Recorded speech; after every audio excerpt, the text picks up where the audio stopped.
What's happening in the canine industry? For all the latest news, views, and expert opinions, stay right here for the Canine Paradigm. You'll hear from industry leaders, experts, doyens of the industry, learned colleagues, movers and shakers, and the odd randy guest.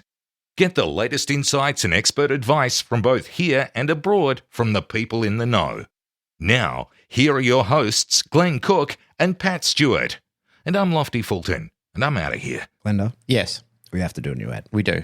It's a solemn time. Our long-time sponsor of the show, George Kittredge, Yes. very, very sadly passed away. And we formerly used to advertise for him his Rowdy Hound boxes. We did. So we don't actually know what's happened with Rowdy Hound boxes. You know anything about that? I looked at the website. It said that they're recalibrating since their founder and boss has passed. But nonetheless, I think that you and I want to honour the memory of George Kittredge anyway. He was a friend to both of us, a hell of a good guy, and he supported us almost immediately.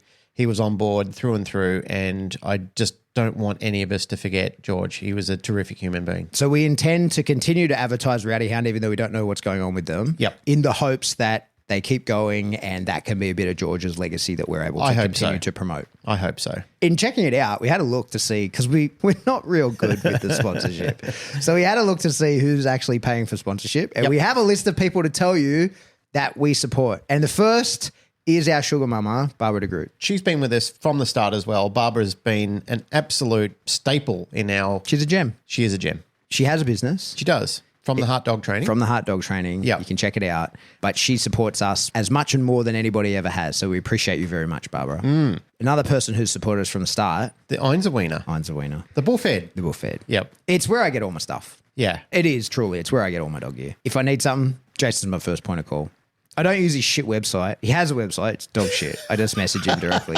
You guys probably should use his shit website, but I don't. Yeah, because you don't want to message him directly and get his grumpy ire of the day. Yeah, but do it. Get all your dog stuff from Jason. He's got everything you need. He's got all the shit that you need to train a dog for realty. Everybody who comes to seminars and looks at mills and asks me mills questions, ask Jason. Yeah. Jason can point you in the right direction for getting the mill that's best suited for you. I really like his leashes. I'm a big fan of his leash pack. That's why I sort of convinced him to do it. But anyway, get your stuff from Einzelwiener. Yep. Do you know who has a fantastic website and ships internationally? My wife? Your wife, Yeah. Canine Pharmaceuticals. I couldn't imagine her not having a good website, how much of a perfectionist she is. Well, the products are amazing. My dog merely being alive is a walking testimonial to that. My dog, who I've retired numerous times and has come out of retirement when I've managed to get his body back to healthy, and a big part of that is related to Canine Pharmaceuticals. So check it out, everybody. I could say so many nice and biased things about Canine Pharmaceuticals and my wife, but what I will say is ignore me. Just look at testimonials. The testimonials speak for themselves. That's where the field trials are working. What makes Narelle's day, and mine as well, is when people are emailing in and sending messages of, well, primarily people have had no hope in the past because just everything that they were trying wasn't working, and now it is. And that is the testament that something is actually really working. And the other thing, which I will add, one of the things that Narelle's told me in the past is dogs are incapable of understanding the placebo effect. Oh, that's a good point. So you can fake it on a human, but you can't fake it on a dog. I never thought about that before. That's actually a really good point. Well, my wife's actually a very smart person. There you go. So she's told me that humans are subject to the placebo effect where dogs are not. So it either works or it doesn't on dogs. There you go. That makes total sense. Yep. There's one other person who puts a fair amount of work into this show. Yeah. It's me. Yeah. Funny about that. And I have a digital product that you can buy. If you go to my website, seriousdogbusiness.com, right now I've got 2 courses available to you. The Overview, which is a small course where you could learn how I teach. Yep. But the other one is the Wave Tops, which is a bigger course. It's everything I know about dog training. Well, it's not everything. It's a lot of what I know about dog training. Yeah, Check it out. terrific. Yeah. $500 dues. That's all it's going to cost you. I recommend it when people are saying, what do I do? How do I get in the industry? I recommend them to your course. Oh, wonderful. Thanks, Yeah. sir. All right, on with the show.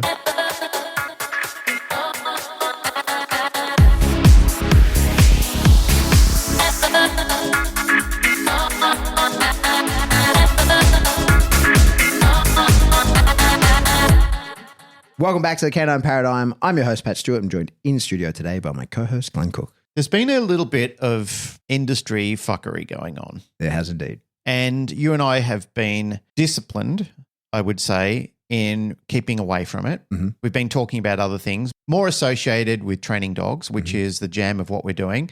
I think neither one of us really wanted to get bogged down into the negative side of what's going on in the industry because there's always a big ebb and flow in it. Nonetheless. Well, we danced around that a couple of months ago with our Zach George problems. Oh, yeah. Which I managed to remove from my mental space. I'm sure he's up to no good. I don't know anything about it, but we've moved on to our own more closer to home internal problems. Well, you dressed it up into a story, didn't you?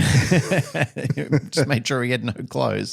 That was fun. That was fun. We got some good responses from that, and the audience liked to play along with it.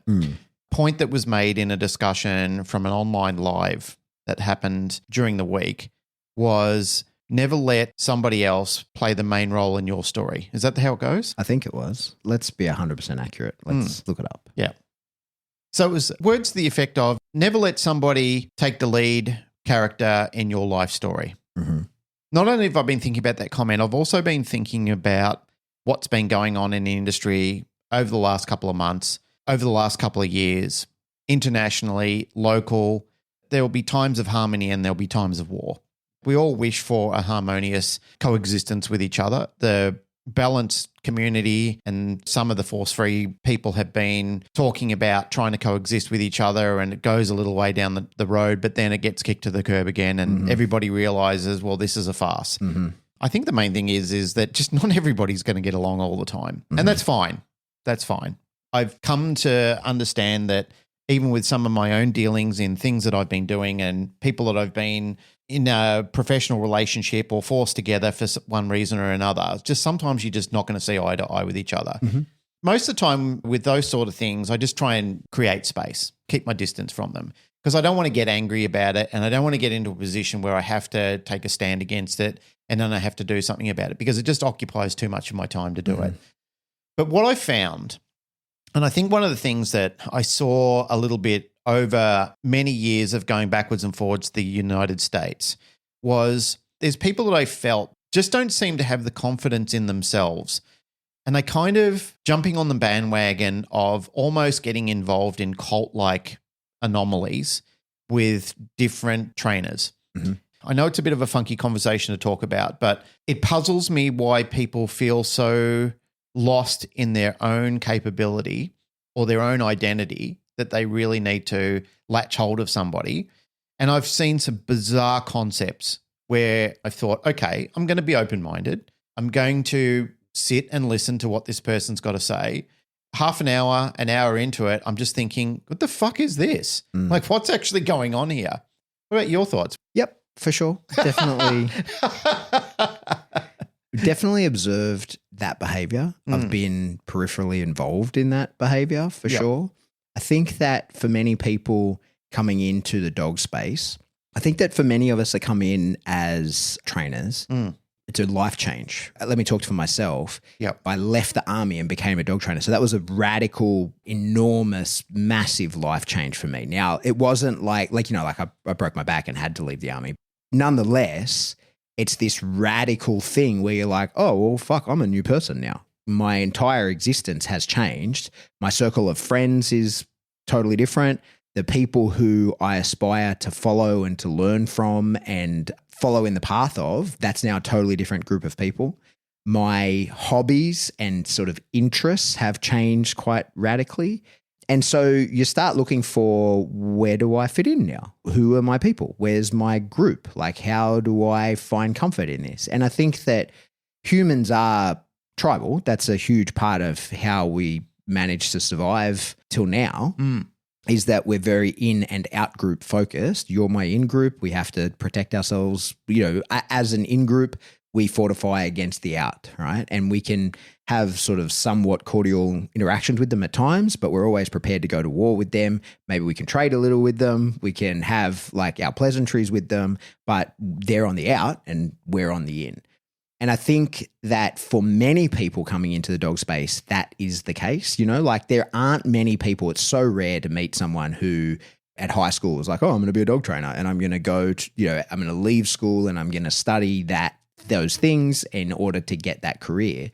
I think for, the overwhelming majority of people in the dog space, it was some kind of radical life change that ended up with them being a dog trainer, and like we've talked about this a million times, how the dog trainer's fairy tale is that they're a person who buys gets a dog from rescue or buys a dog or whatever that's a headache, causes a bunch of problems in their life.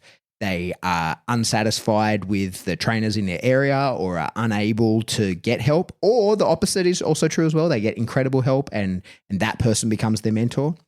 But very often people can't get what they need and therefore decide to do it themselves. They fall in love with the process along the way. They create radical change in their own dog.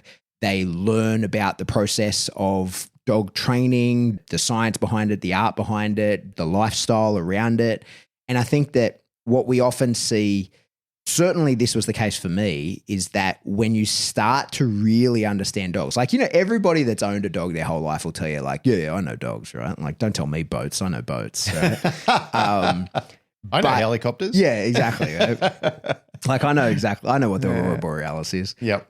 It's not until you're sort of living it or it's going bad that you then go like, oh, wow, I don't know any of this. And when you have that realization and you start to change and become a dog person, like a kind of person like you, like me, like you if you're listening, like everybody that is in the dog space, you start to be able to change your life and live in harmony with dogs, and your problem dogs in the home are no longer a problem because you realize, oh, fuck, I'm causing that via my behaviors, this, and this. And I can train the dog now to no longer act that way, or through lifestyle changes and management, I can change my life in a way where that doesn't represent in the dog. People do both, The point is that you become quite a different person. And the changing of you becoming a different person means that the clothes no longer fit. Your existing life doesn't fit you anymore, and you have to go looking for a new one. And I think that there's this period, and again, like I can only speak so confidently about my own life. I'm just one of many, is that there's, I think, this period where you take off your old clothes. And for me, that was my uniform. You take that off and then you're sort of a bit nude for a little while before you put on new clothes. And that nudeness feels vulnerable. I feel like that's the period where you're extremely susceptible to being indoctrinated into a cult. You're so much more susceptible to the charms of what could be a cult-like leader at that point where you're standing there nude, right? You've taken off your old clothes. These don't fit me anymore. I don't know what to do with these, right? But I haven't found my new clothes yet, right? I'm standing here. I don't know what to do. And if somebody hands you a set of clothes that probably fit real nice and you put them on, I think that it's very, very easy to suddenly become enamored by, endeared to that person. And especially if their arrival in your life comes at a time where they put an ease to turmoil, or they shine a light in the darkness that you're experiencing at that time. And I think that what we see, because, certainly I have felt like this about people in the past. And so again, I can only assume that others have as well, that there's an element of like, oh, fuck, like I am in the shadow of this person and it feels pretty good here, right? So I kind of want to stay here because I remember that away from them, I was very uncomfortable and I was somewhat lost and I didn't know what to do. But here, I know exactly what to do. I'm guided. I feel loved and cared for. I feel as though I have a path to go on. And unfortunately, I think sometimes when you find yourself in those sorts of situations, and I think this happens a lot to people in the dog space, is you can go marching down the path with that person and being like, fuck yeah. And then you get to a fork in the road and they go left and you go, wait, I'm pretty sure right's the right way to go here. Like, I don't feel like going left. This doesn't seem like the thing to do. My internal compass tells me that the right side path is the one, but my leader, the person who has created comfort for me and the person whose umbrella I exist comfortably or I'm thriving under, not even exist comfortably under, but I'm thriving under, they've gone left. So I think I should go left as well. And then it only takes a couple of those turns in the road before you're lost, right? And you sort of go, fuck, I'm down a totally different path that I never intended to go down. and I don't know my way back. Like, yep, I see it. This person isn't who I thought. Things have changed. I no longer want to be in this situation. But sometimes if you've followed that too long and you've taken their lefts when you knew that the answer was right, you're too far down the rabbit hole to be able to go back because there's been too many lefts when you should have taken that first right. And I think that's something that we observe quite a lot. And I think that the people who sort of, because we see it all the time, people just disappear from dog space. Like people who, they're all over social media. They're like, hey, I'm new and I'm fresh and I'm fucking good. And they often are, right? Yep. Like they're often highly skilled. I've got this motivation. I'm super into it. Look at me doing these things. And you're like, wow, man, fuck, good for you, right?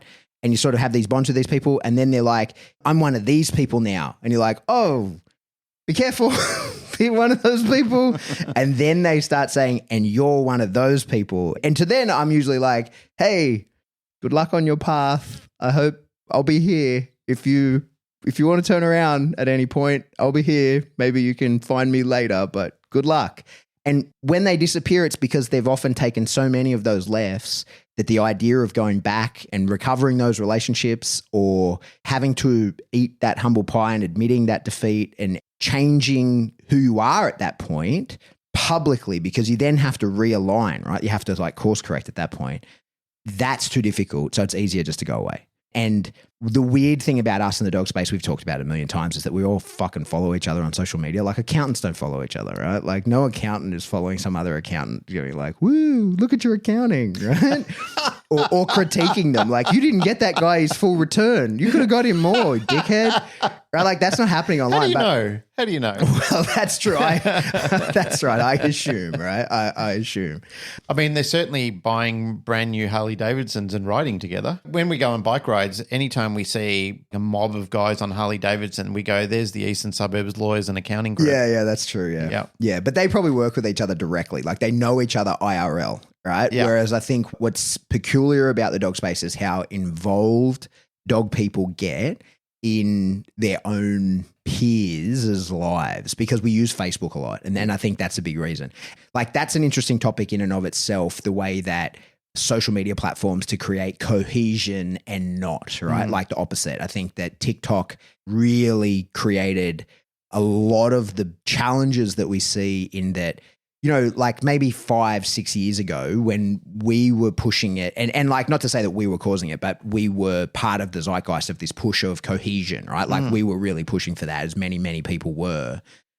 I think that has long gone. Like you barely see anything of people bridge the gap and all that kind of stuff, because people are like, yeah, well, fuck off, mate. You can say that you want to like, oh, I'm just about doing things the best way you can. But when you're not looking, I'm going to try and get you banned. I'm going to try and take your tools from you. And I'm going to get to speak at your conferences, which is in direct violation of your own bylaws because I want you not to exist, right? So we've realized that's the fucking case. But we were trying for this kind of thing.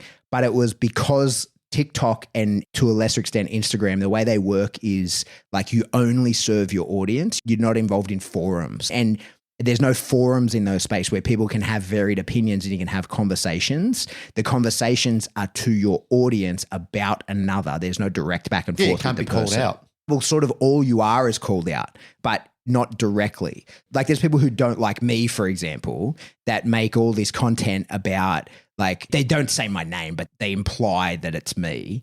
And I can just ignore that and have nothing to do with it. But they're putting that out there about me, but not to me, right? Because that's the way Instagram and TikTok work, is like, you don't get to talk on my page. You can talk on your page about whatever the fuck you want, but you don't get to talk on mine. Where Facebook is much more dialogue based and most of the dog training stuff is in forums where you can go back and forth with people. A lot of newer, younger, more modern trainers are not on Facebook, right? Like, or it's not, they haven't gone into those groups. They're more TikTok based, where it's like you just put information out there. And if you see information you don't like, you don't interact with it directly. You make your own content in regards to that, which the person may or may not see, but your content is serving your audience. So you are going to be the polarized version of yourself, because that's what the audience wants to see from you. They're not looking for you to be moderate. They're looking for you to be the most extreme version of yourself. And that's what sells, right? That's how it all works.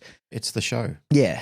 I'm sure if I recall us having a conversation of it a while ago, I think that's why Clubhouse fell over. Yeah. Is because people were having real, genuine conversations with each other and you were automatically exposed. I think you made a point of that straight away you were pointed out, oh, you actually don't know because there's people in the room having a far more progressive and intelligent conversation around the topic and you're not one of them. Yeah. Well, the way it went with Clubhouse got even funnier because there was the initial intake of like, oh, we're all here. And then there were the people who couldn't handle live conversations, right? Like the people who would just, if you asked any form of question on their platform, they would just block you, right? Ban you, block you, you're gone, right? So they can't handle a live conversation. So they immediately were filtered out. But then what we saw in a lot of those dog trainer rooms on Clubhouse was like a lot of liars and people that were full of shit and really mean behavior to people. Then when it's time for you to show your dog, like, oh, your dog did worse than the person that you were like really severely ridiculing in a Clubhouse room over how their dog performed, right? So like it all sort of came out in the wash. My point is I think that most of us coming into the dog space are coming in kind of homeless, right? We're like, okay, I'm radically changing my life. I'm coming into this spot. Where am I going to go? And I think it's very, very easy to fall into a position that you don't want to be in, or you could later regret being in. And that's why, to actually get back to my point, that's where we see a lot of people just disappear. They'll make quite a big impact. They'll then start pushing a narrative or an opinion that's not their own. They realize, oh shit, I actually don't agree with myself at all. And then it's time to just disappear and just get off of online and go back to your real world where you're an accountant and you don't have to have people within your industry all up in your feed nonstop. You can go back to watching cat videos online. Very well said, mate. And some really provocative points that you've thought out and put together there. It's kind of like a gang mentality as well. A lot of times when people feel very vulnerable and weak, and I'm not a gang expert in any way, shape or form, but I know that there have been times, especially when I've been younger and I was very impressionable and enamored with people that seemed powerful or stronger than me in a certain type of field or could offer me the protections of their cloak, so to speak. You'd want to join it because you thought, wow, I'm in a significant group of people and, you know, if I've got any problems, then I can rely on them and they can get me out of this issue. But then there have been times, and I recall some of my own experiences in my youth, where that's also a double-edged sword. It swings very hard one way, and when you're sort of behind that juggernaut, you think, yeah, cool, look at me, you know, I'm part of this. But then when it comes back on you, and a lot of these people cannibalize themselves as well, which is the frightening part of it. And it's the part that until you experience it, you don't have any recollection of what's actually going on because you just think to yourself, I can't believe this. And it may not be you that it's happening into, it may be colleagues. And sometimes you kind of think, cool, it wasn't me, you know, like it was you and I didn't really like you anyway because you were just like the underdog of the group. But then when it does come your way, and it will, for some reason, you're destined to see that blade swinging backwards, that other side of the blade coming backwards. And I experienced it myself. On that, I just wanted to respectfully say how pleased I am being a part of our PSA group, Iron Fist. One of the things that I wanted to say about the culture of that group is instead of focusing on the negative, the group is encouraged to focus on the positive. It's about building each other up and about doing the work. And more importantly, it's not about sitting around and gossiping about the shit that's going on in the world because there's plenty of that happens anyway. We strictly just talk about dog training and conspiracy theories. That's the thing that I love about it, mate, is that when you go out there, it's a friendly environment. Yeah. It's not people who are pulling each other down or talking about the scandals or anything like that. It's people who are invested in the dog work, interested in what's going on, and people actually engaged in learning. That's unusual in my early experiences. And I remember this conversation's probably happened plenty of times before, but I remember you and I talking about having PSA start in Australia. You and I talked about it in the shed and you said, what do you think? Should we do it or not? And my response to you then was all of the bad experiences that I've had with dog groups, because a lot of times it starts off with really good intentions and some really talented and really good people will come along and they get involved in it. But then at some stage, not all, but with some of them, a rot sets in and it becomes either professional jealousies or there's people there with a bone to pick with somebody else. And then what started off as a really great concept with some really talented people, all of a sudden is filtered in other people who are menacing figures. They're there with agendas. They're there to cause problems. They're not there to train dogs. They're there to fuck the industry up. And unfortunately, if you're not careful, that gathers momentum. Suddenly you start finding that a lot of people are attracted to that. I don't know why people love scandal or they love negativity, but there's a lot of attraction to it. Cultish people and negative people tend to be on a similar bandwidth.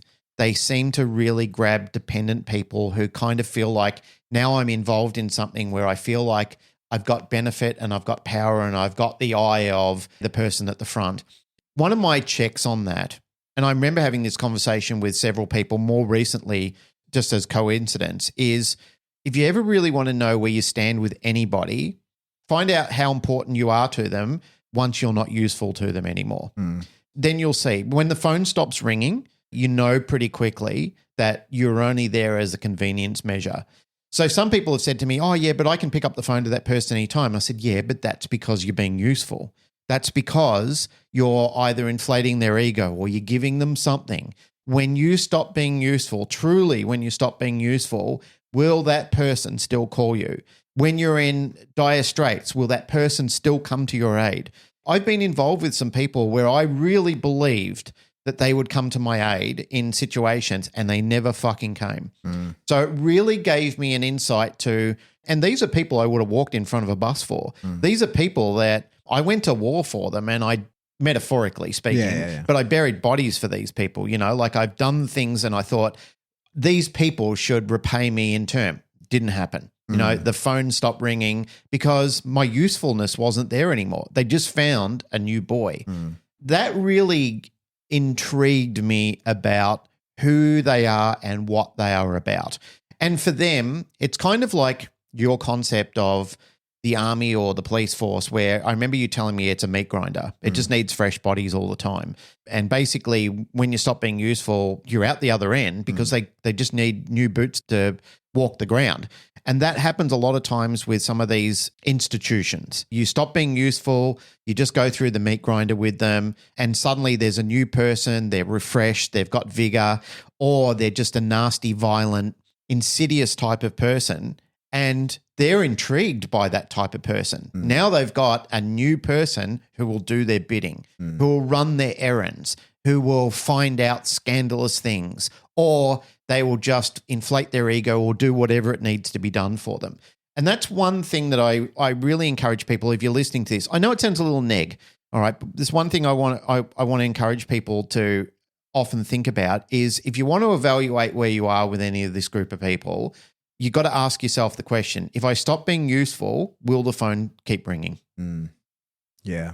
We're seeing in the space right now, there's a lot of online conversations. There's a lot of things going on about people leaving like groups. It's probably worth clarifying a little bit. Like, you know, we've spoken about, both of us have done the Nipopo schools, and I taught Nipopo seminars for a long time, and I use that brand heavily.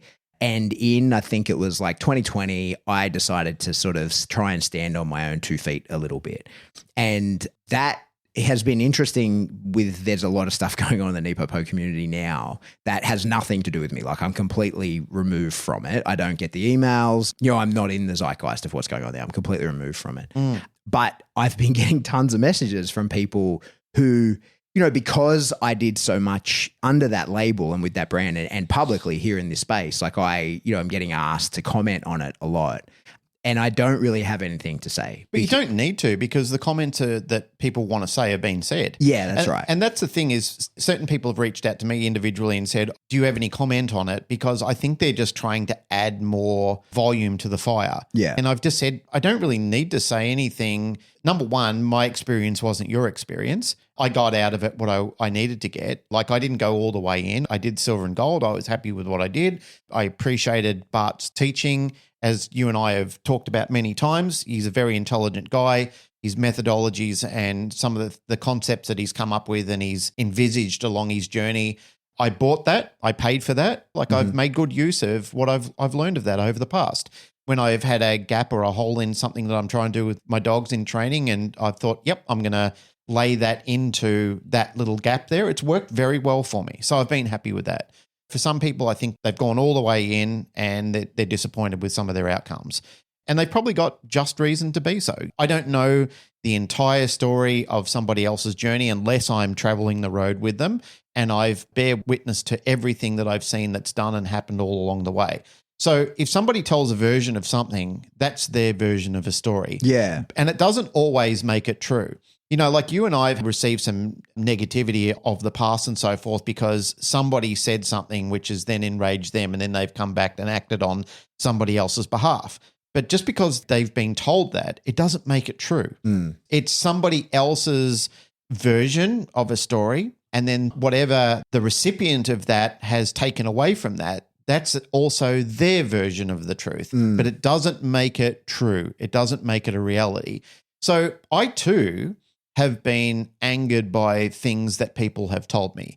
And that's why I said to you before, I really love it when I go out there to train dogs when we're doing club, is that it doesn't exist out there. Our club name is Iron Fist, and it's because of that reason. We have an Iron Fist rule against those sort of things because they quickly destroy clubs. Like if you turn a club into a gossip club, you literally create another club out of your club because people will leave. You know, you'll start seeing a migration of people wanting to leave because the good people of those groups, they quickly realize I'm going to get cut by this blade as well. It's coming back in my direction. And mate, I've been part of this. I've never told anybody in the interwebs world or on this podcast or anything that I'm totally a good guy and I've done everything right all my life. And to be honest, I don't even know those people. We all go through life with ebbs and flows. We learn, we experience, we try our hand at things and we make mistakes and we piss people off, sometimes intentionally and sometimes completely unintentionally. There's been times where I've pissed people off and I didn't even know why I did it. And there's been times, I'm sure, where you've pissed people off and you're probably vaguely unaware of why that even happened. And sometimes it's just because you're successful. Sometimes it's because, you know, you've said something that's profound and that people like it and it's popular. And then suddenly people go, well, I don't like Pat anymore because people are paying attention to him and he's taken away a little bit of my light. That happens. You know, there's professional jealousies and there's just deep-seated jealousies that exist out there. But there's fucking genuinely evil people as well. And what I encourage people to do is reevaluate your own situation and have a look for yourself. Am I in the company of people that are promoting something or am I in the company of people who are pulling something down? If you're in the company of people who are constantly pulling things down and pulling people down, you're next, brother. The edge of that blade is coming back for you at some stage. Don't think that when you're in the company of people who are talking maliciously and ripping into people and bringing them down, don't think that when you're absent one day and if you've pissed them off, it's not coming for you as well. And that's why I was very skeptical about getting involved in another dog sport thing because at that point in time, I thought, I'm doing my own thing. I've got a little group of people out there. You were coming along. Neville was there. We were the founders. Yeah, we're having a good time just fucking around. We were just having a good time fucking around, experimenting with dogs. There was nothing serious about it. Nobody was competing with each other.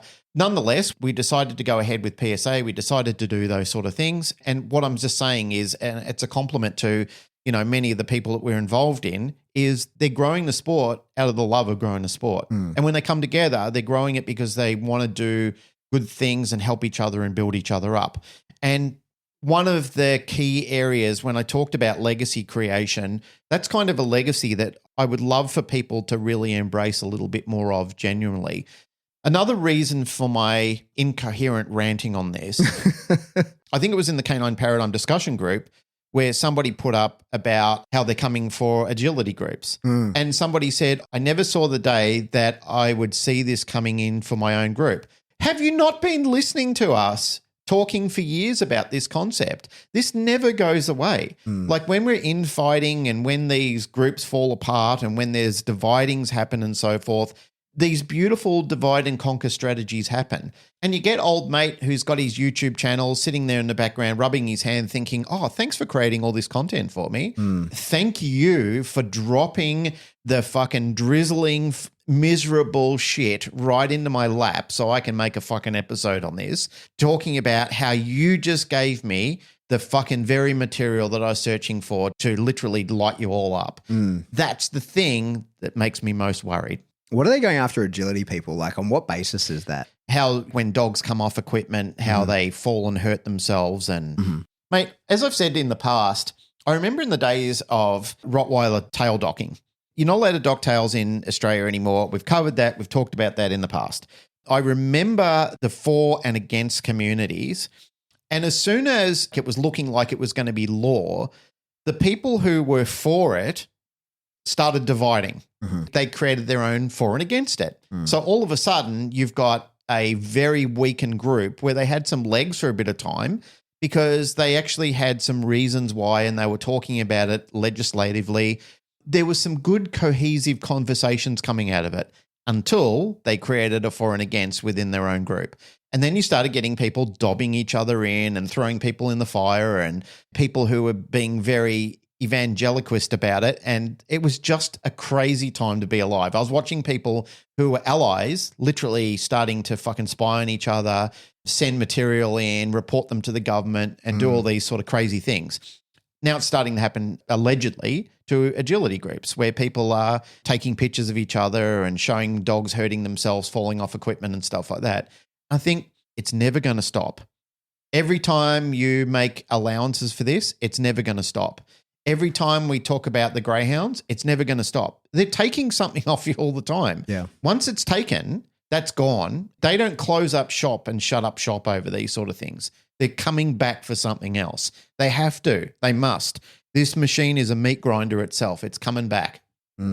It's a tough one. Greyhound racing is getting banned in New Zealand. You see that? Yeah, I did. And there's a lot of people who are very happy about it. Yeah. A lot of people that are saying it's about time and it should be done and so forth.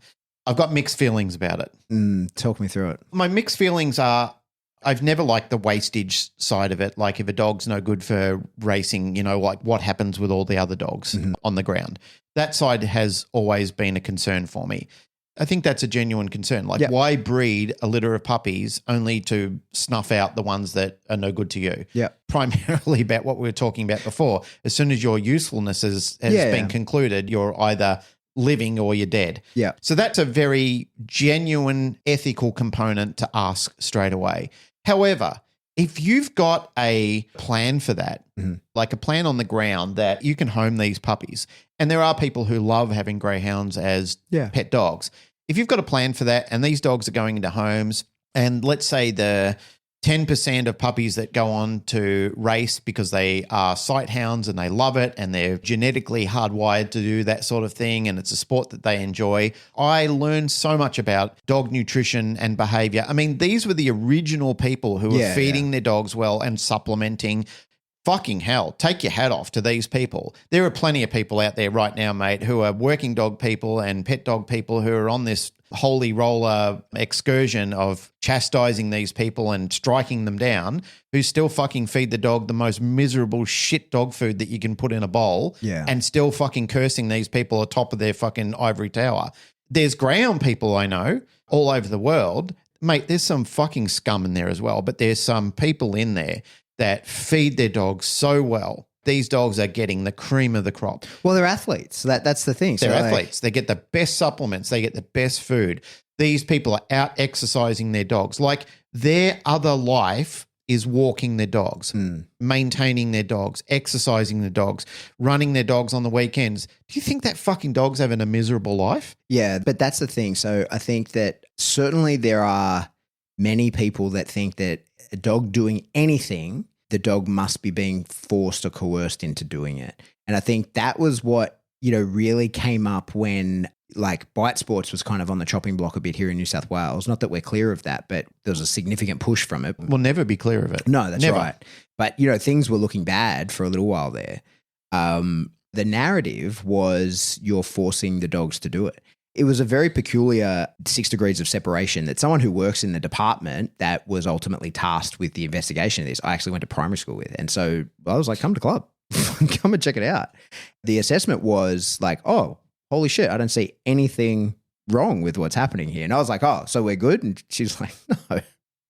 She's like, if the minister decides it's getting bad, it's getting bad. Like there's nothing we can do about it. We're just the people who provide advice. We don't make the decision. We don't even know whether he'll read our report. But in my interaction with him, I was like, no, this is not the case at all.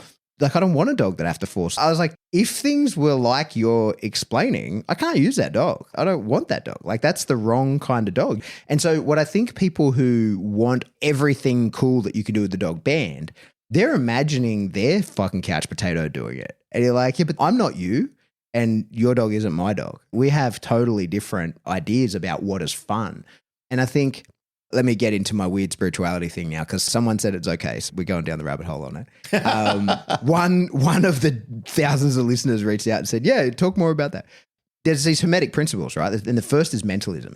The idea of the Hermetic principles is that it says that the universe exists in the mind of God, or that it is just God's mind. The second principle is correspondence, as above, so below, which means that things happen at different levels. So within your own mind, and this is the truth, right? Like within your own mind, you're rendering the world in real time. And your perception of the world and how it functions and your place in it is uniquely your own. It's very difficult, bordering impossible, to truly take someone else's point of view. Like, we try really hard at that, and incredibly empathetic people manage to do it really well. It takes a lot of practice and a lot of effort to see the world through somebody else's eyes, because you can't, right? Like, your brain exists in a black box, and the data that gets put in it is the only data it has available to it. Yep. And so it can't hear things your ears don't hear, and it can't see things your eyes don't see. But it can also make up a bunch of bullshit. And that's I think a large amount of the problem that we face, is that when people, like with the greyhound racing thing, like, of course, wastage is an issue, but I don't believe that to be anywhere near as big a problem as people have made out. Now, I should be careful because I don't have any data to lean back on that. But I've spoken to, like, we've had Jetta on, and she's got her own podcast now about greyhound racing and stuff. And like, I remember. What's it called? Do you know what the name of it is? I don't. I should know that to be able to point people towards it. But yeah, the wastage isn't anywhere near what people think. And in countries like Australia and New Zealand, I would imagine is the same. Like, the days of just throw that dog in the pit are over, right? Like, you just never should be. Yeah, right. Fucking Exactly. But also, you're just never going to get away with that. But typically, the people who are involved are not those people. The reforms and whatever that came in, that removed a lot of those people who were like, well, that's how I want to do that, so I'm out. So the people who are involved now are typically deeply passionate about doing it, and with a deep love of their dogs. And like most breeders, when you bring that life into existence, it's your responsibility. And I think most of them acknowledge that really well. I think overwhelmingly. So like, there are wastage issues for sure. But I don't think it's as big a problem as people, like, as many of us have been led to believe. But I could be wrong with that. I'm talking out my ass. I don't know, right? But what I do know is that the dogs that are doing it have fucking great lives. Being a racing greyhound would be a fucking great life, right? Especially if you're like moderately good at it. You're killing it. You're living the high life. As far as like dog life goes, you're living it because you get like your full power drive expression. Exactly. Which, that alone, I think that so few people in the normal world know what that is to a dog, right? To let a dog just go, hey man, put your foot to the fucking floor. Express yourself as powerfully and intensely as you like. Here is the track. The thing's going to go. Run as fucking fast as you can, you sighthound. And unless you've seen that, unless you've had a dog that wants that, and you see firsthand what happens to a dog who doesn't get that needs it, you can't imagine it, right? Like, you can't be in that position. I talk about it all the time. My dog, he's at the back end, right? He's 8 years old. He's a retiring old dog. He's a 20-year-old, 8-year-old dog, right? Like, his body's falling apart. And so he doesn't do that much anymore. But there was a time where if that dog went more than 36 hours without getting to fight something, he was borderline dangerous to be around. And it just had to be play a game of tug. It just had to be that. And I don't mean dangerous like he would bite you in aggression. I mean dangerous like he would bounce off the walls, like dangerous to himself, dangerous to the environment, because he's the kind of dog that needs to express himself fully. And when we then put him in front of someone and bites you and go, hey, you can bite that person as hard as you want, right? And there's controls around that. But when you go through this funnel, the way that I've taught you to, you get to go to max power. That is such a rare thing. And trying to explain that to someone whose dog, sits on the couch all day and does nothing and has been like crushed into doing that, it's very difficult for the average person to then be able to go, oh, I see what you're doing and I think that it's good, right? Because all they see is like, oh, we can be told about wastage and you're forcing these dogs to do this. And it's so difficult to be in the mind of that person or to even explain fully because they've never seen it. They can't see it. They can't hear it. No, I'm not forcing this dog to do shit. I'm putting parameters on what the dog wants to do fully. I'm just giving the dog a left and right of arc and then telling the dog within that space, go fucking ham, man. And that is very difficult for non-dog people to reconcile. And I feel like that would be difficult for me to reconcile about greyhounds because I don't know greyhounds. I don't know shit about them, right? But that would be difficult for me to even understand of them had I not known that in other spaces of dogs, right? And seeing that huge difference of my dog who just gets to, it doesn't even have to be bite work, just like a tug. It just needs to be a wedge. It just has to be something. It has to fight, right? And then seeing how much more complete he is and how he sits within himself and just his nature and his expression of himself is completely different when he gets to be who he is versus when I don't allow for that, the agitation and the anxiety that kicks in around that dog because he's like, hey, I've got to fucking do something. I've got something within me and it has to come out. And if you've never had a dog that's like that, how could you understand? How could you, right? You've just never seen it. And you got to take my word for it. Like, why would they? So like, I feel like that's part of the problem that we're in here is that people's experiences are their own and it's very difficult to provide them accurate knowledge of elsewhere. To tie this back to sort of what we started talking about in like in and out groups and that kind of thing, like when you realize you're maybe on the wrong path and we'd say you've taken those few left turns that when you should have turned right, when somebody who did turn right reaches out and goes, hey, I kind of see where you're going, more often than not, you're going to turn on them because you're still under the umbrella of the person who's providing you that safety, that those new clothes that you're wearing. And it's very easy to then look back at the other people and go, hey, like, fuck you. Like, I haven't had your experience. I can't imagine your experience. I'm having this experience currently and it's fantastic. And as humans, evidence doesn't necessarily change our mind. Yeah, right? exactly. You have to have the experience to change your mind. You have to feel it. Like you have to think it, then you have to feel it in order to know it, right? And if you have only just thought it but never felt it, you're never going to know it. It's never going to be part of who you are. And therefore you would argue on the side of it, right? So I think that's our big issues that we face with.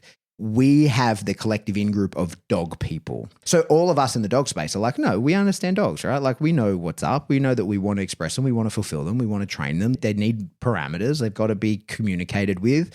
They're sentient. They think and feel. We're those people. But then you can break that. And there's another group of who are like, fuck those dogs. What do I care about that, right?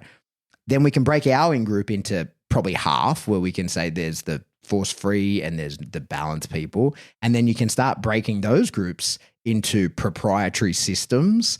And then you can start breaking them into just chunk after chunk after chunk until they're just in these like tiny little pieces that are then turning on each other and communicating in terms of you're wrong, I'm right.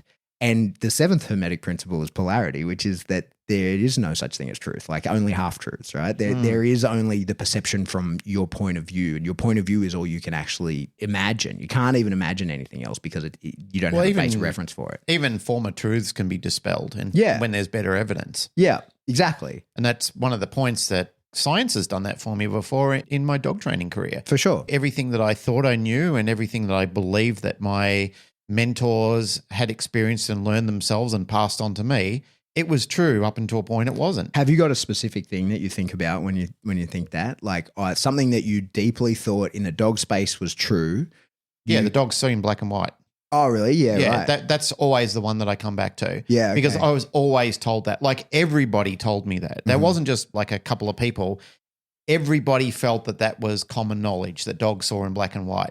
But then when science caught up, when money was made available and science was actually directed into looking more into animal health and fitness and physiology and neurobiology and so forth, then people came and said, no, that's not actually a fact. Dogs have got rods and cones. They just have a limitation. Different ratio. Yeah, different ratio, and they see in a different spectrum of colours than what we do. They have more of a reliance on odour than they do in visual concepts. Those sort of things, they resonate with me very well. And what you said before, that's profound. That sits with me well. I like what you just said on those Hermetic principles, because I feel that, especially in the half-truths and truths side of things, because I feel that there have been times where I've really bought into the concept and I've really drank the Kool-Aid on something. Then I get a little bit of the ways down the track. Fortunately, I don't feel like that anymore. I don't feel like I have to be plugged into a big group of people. I feel like I can stand on my own when I need to make some big calls, or if I'm representing something, I feel like I can represent it on my own. It is nice, and I'm going to use the word comfortable, because that's one of the crutch words that I really feel people get stuck on. That is, comfort can do some terrible things to you. Mm-hmm. And I've experienced that when you get comfortable with something, because comfortable can make you lazy and it can make you complacent. And complacency is where somebody then can take over your thinking and your mentality. And that's where I think a lot of people get stuck, is that when you feel like you've got this big group dynamic and somebody is calling the shots, you get comfortable and complacent, and therefore you just allow them to take you on going with the flow. There's a very good saying that only dead fish go with the flow. When profoundly intelligent people have come up with some of those statements before, I always think back on them. And there's a reason that people have come up with those concepts before, is because they can see that there's something wrong in the matrix when they're allowing themselves to be manipulated and guided by people who probably don't have their best interests at heart.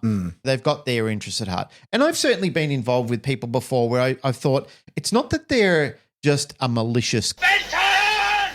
It's that they're just on their own journey and you're cannon fodder for them.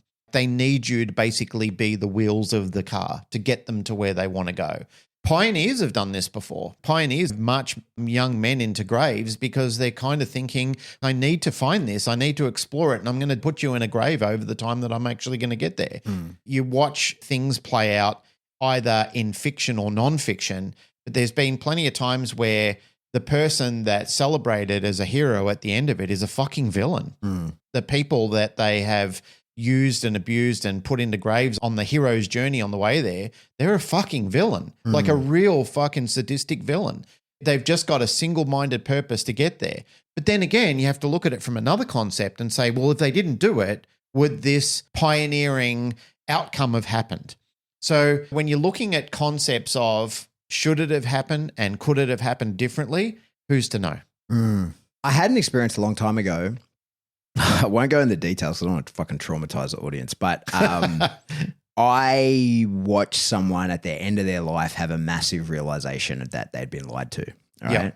That they thought everything that they had been indoctrinated to think turned out to be wrong, and they found that out in the last couple minutes of their life, which I imagine would have been quite horrific to realize. And the person that they had been told, or the type of person they had been told was the worst, was the only one that supported them at the end, right? And it would have been, for that person, it would have been fucking tragic, right? Well, it was fucking tragic. But it was an eye-opener for me of that, right? Of how, like, indoctrination can work to the point where you lay down your life for someone and then it turns out at the end you were the bad guy. Or that's the issue. There is no bad guys, right? Like, there's only people fighting for what they believe is important.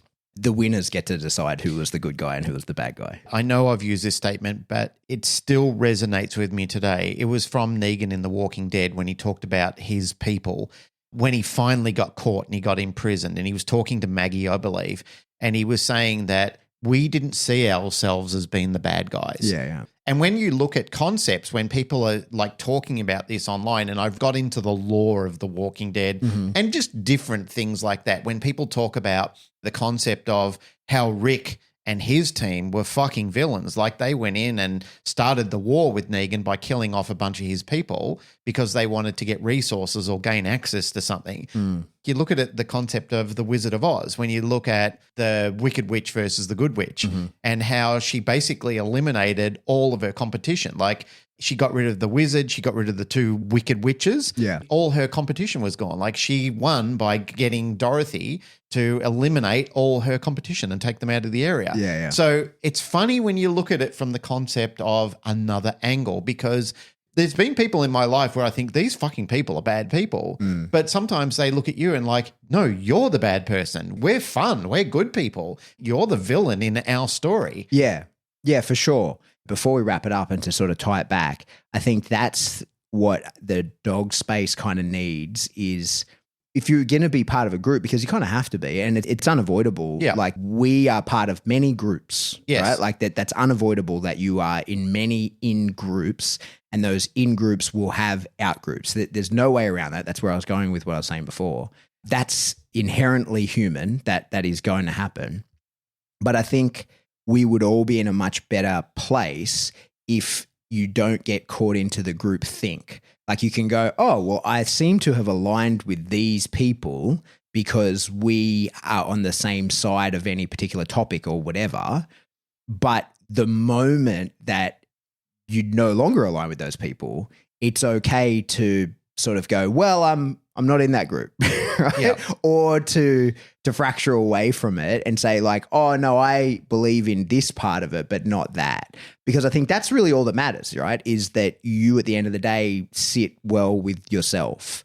That's one of the reasons why I bother explaining this kind of stuff. And I make my jokes about being allowed to talk about hermetic principles and stuff, but it took me a long time to reprogram myself and become like who I am and to be at peace with and happy with and to love yourself. You know what I mean? That's not an easy thing to do. And most people don't. Most people fucking despise themselves, right? And when you explain stuff to people and you say like, no, it's really important. Like when you begin that self-work and you begin trying to become a better person, the first thing to do is to learn to like who you are. Yeah, it's self-worth. Yeah, like if you don't like yourself, there's fucking no chance of you liking anyone else. Absolutely. And the villainy and the things that you'll accuse others of and the hatred you'll have for others is a reflection of yourself. That is happening within your own mind, right? Like you are creating that hate. It doesn't exist outside of you. You are creating it within. You're inferring it onto others.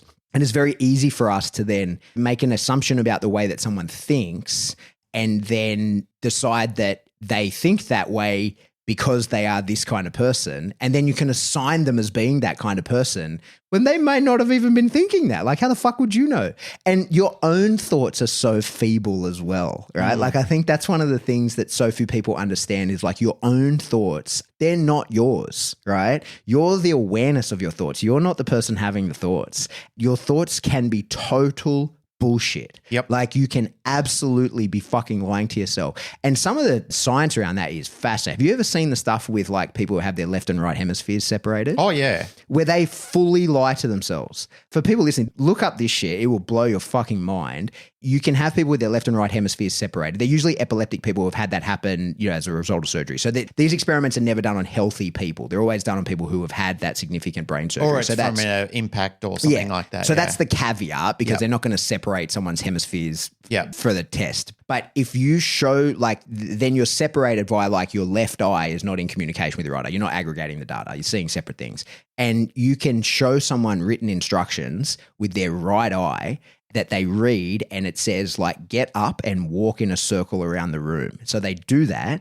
And then when you sit them down and you make them read with their left eye, why did you just walk around the room? They will make up a fucking bullshit reason. And if they were being polygraphed, they would pass the fucking polygraph, right? And they have no idea that they were instructed to do it. Yep. And a part of their brain was in total compliance with the instruction and another didn't know, but knows that they acted and made up a reason for their action. Now, if that isn't an insight into the way that people just go along with cult-like behavior and act on behalf of others not in accordance with their own inner beliefs, what else is? Like, how much more evidence do you need on that? But that's my point. And I think that, like I said, in all of the nonsense going on in the dog space at the moment, we have to comment on it. That's our role here. We've done that sufficiently, I believe. But my position on it is that there comes a time where for most people where you kind of go like, thank you for what you've provided me, but now it's time for me to stand on my own 2 feet. And that came for me years ago in that space. And I'm very at peace with how it all went and I'm really happy. I don't think you and I are just talking about one isolated group. I mean, there's been a myriad of them in the past. To reflect on something that you were making mention of before, let me talk on my own behalf here, is when I congregate with like-minded people or even intelligent people or even people who have got great information, but then I can leave knowing that I've just been part of the best of that group rather than the manifestation of the worst of that group. Because there's been groups before that I've even recently that I've sat in on, and sometimes the conversation gets unhealthy. I even start thinking, oh, I'm getting involved in this. And then I walk away thinking, yeah, man, but that's not what you came for. That's not the fruit that you came to pick. Have a fucking hard word with yourself. Was that really what you came to aggregate from these people is the shit? Or did you come to, to pick the cherries? So there's been times where I've been disappointed with myself and I've thought there's no growth from that. What I really wanted to do was learn. I did that, and that's where I should have got up and said, I'm finished with this conversation here. Completely separate to this, in last week's episode when we were talking about things, I think I mentioned that my colleague and I, when we were kids, you used to bash each other with sticks. Oh, yeah. And somebody mentioned that to me on a conversation. They said, I can't believe that you and your colleague used to beat each other up with sticks. The reason it made me think of that is when you talked about greyhounds needing to run at full velocity. When I was a kid, I needed to be bashed with a stick from my friend.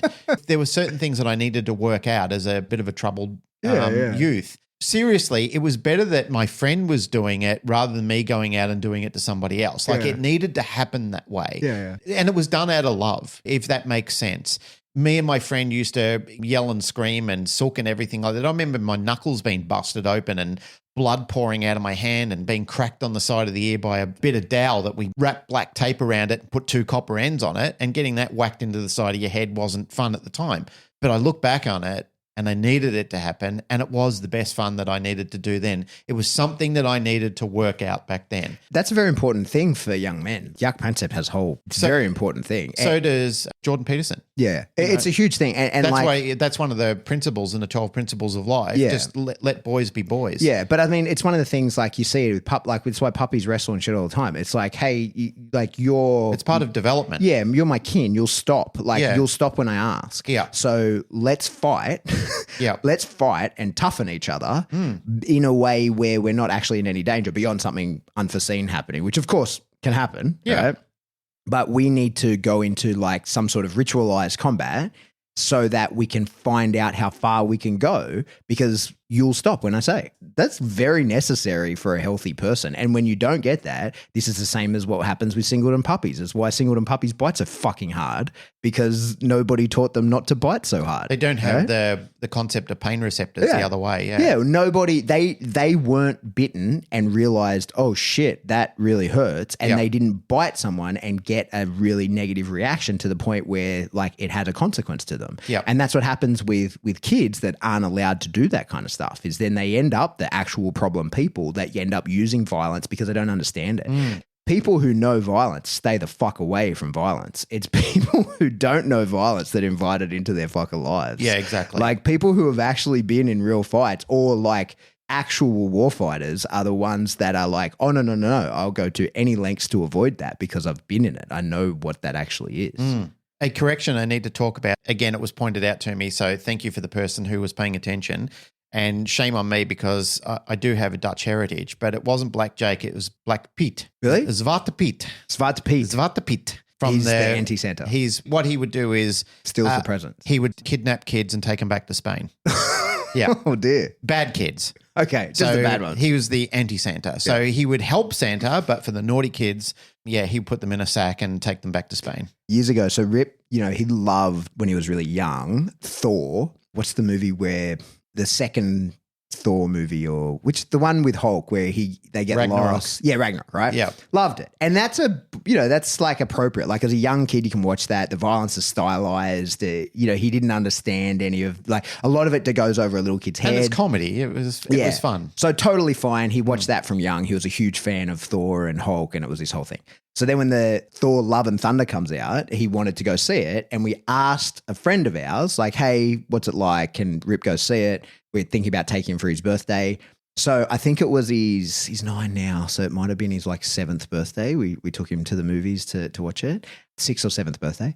Our friend's like, mind you, has no kids, right? He's like, yeah, totally fine. Boo, boo, boo. It's about the fucking God Killer. And at one point, he abducts all the children of Ragnarok, where the fuck they're from. Asgard. Yeah. He abducts all of the Asgardi children and takes them away. Like, it was the most terrifying for a child, like totally inappropriate. And when it started, he's like, I want to leave. Like, as soon as it gets scary. And I then am stuck in this position where I'm like, hey, man, we can leave. Like, if you want to, we can.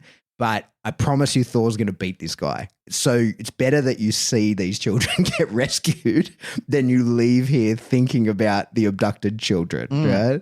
Anyway, side note. That's it.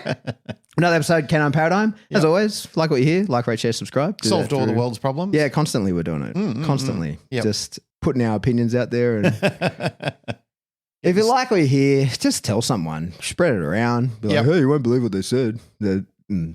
Share the episode. Those two dickheads. If you want to support the show, you jump into Patreon. Yeah, a few bucks a month gets you this giant backlog of information as well as new stuff going forward. In the description, no matter where you are, you'll find it. There's links to Spring. And you can buy cool merch. Get a t-shirt, socks, underpants. We don't have those. But you could get a tapestry. You could get... Casey showed off his tapestries He did? recently. Yeah. Both of them. He's got 2. He's got 2, yeah. He's into it. Yep. Do you know that we get really good feedback from Casey's episode? Really? Still. He's an interesting guy. He's a very interesting guy. And I think it was one of the girls here. She goes, I almost got the hots for Casey after listening to that. Stop. Let's not blow smoke up his ass. He listens to this. I don't want him to think we like him. We do like him. He's a very good dude. All right, so what was I up to?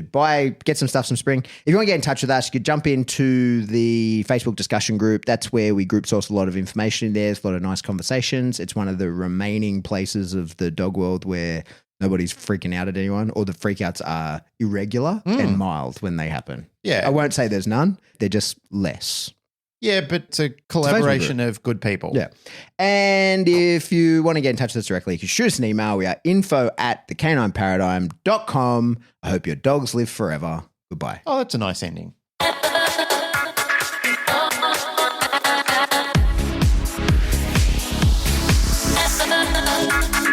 Oh,